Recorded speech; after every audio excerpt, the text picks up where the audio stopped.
All right. So, I've been getting this question. Why do you love sports so much? Allow me to tell you. The crazy thing is, I didn't even like sports. I wasn't even into sports until I was maybe 18, 19.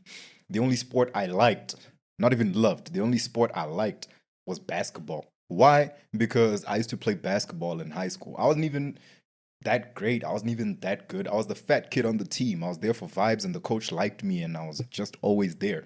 And I had a great heart. He liked my heart and my work ethic. Never missed practice, never missed a game unless it was really important, like school or something like that. Same thing goes with practice.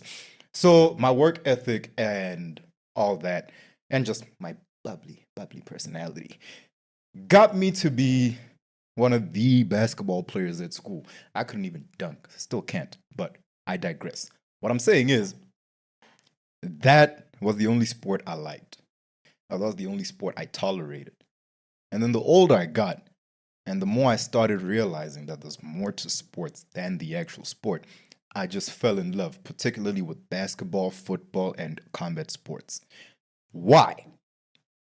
These are all sports, and mostly sports where, and it's the same with every sport actually. Sports teaches you to bet on yourself. Sports teaches you that no one will do it unless you do it. Sports teaches you that nobody can do it but you. You're not scared of anything. You're not scared of anyone. If I gotta win this game, that means I gotta put the ball through the hoop. And if I gotta put the ball through the hoop, that means I gotta do it. Nobody else will. And how do I put the ball through the hoop? I don't just do it at the game. No, champions are not born, they're made. I gotta go to practice. Once again, that work ethic, right? So there's a lot that sports does. Builds discipline, much like the gym. You gotta be disciplined to go to practice every day, to take those free throws at the end of practice every day before you get to go home, because coach insists you gotta make a free throw before you go home. I didn't like doing that, but I understood I had to do it. I had a job to do, and I had to do it because no one else was gonna do it. If I didn't make that free throw, I was sleeping at the courts. Same thing with life. You gotta pull up, dog. You gotta pitch. And you gotta put in the work. I'm not gonna lie to you. There's days where I wake up and, well, especially when we're recording on Mondays. Some Mondays I'm just like, bro, I just wanna go home and sleep and mind my business. But if I don't record, who will? Right? That's the discipline that you gotta take. Same thing with the gym. If you leave that bar right there where you left it, who's going to move it? No one.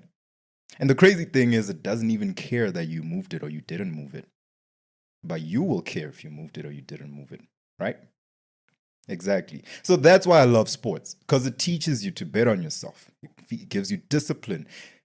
And it's just pure entertainment, peak entertainment. I see everything else it does, the cultural and social aspects, bringing people together, uniting communities, and just bringing joy to people's faces. But I want to look at the other aspect, the fact that there's so much you get from sports. Think about it. For you to be the best player in the world, you have to believe that you're the best player in the world. You have to believe that no one else can do what I do. That is why I, Jason Tatum, can go to the Boston Celtics and say I want $300 million cash, because no one else can do what I do. And that is why Jason Tatum has $300 million. Well, the contract rather, because no one else can do what he does. That's the beauty of sports. As Meek Mill said, when you really got it, F being humble. That's exactly what Steph Curry said. He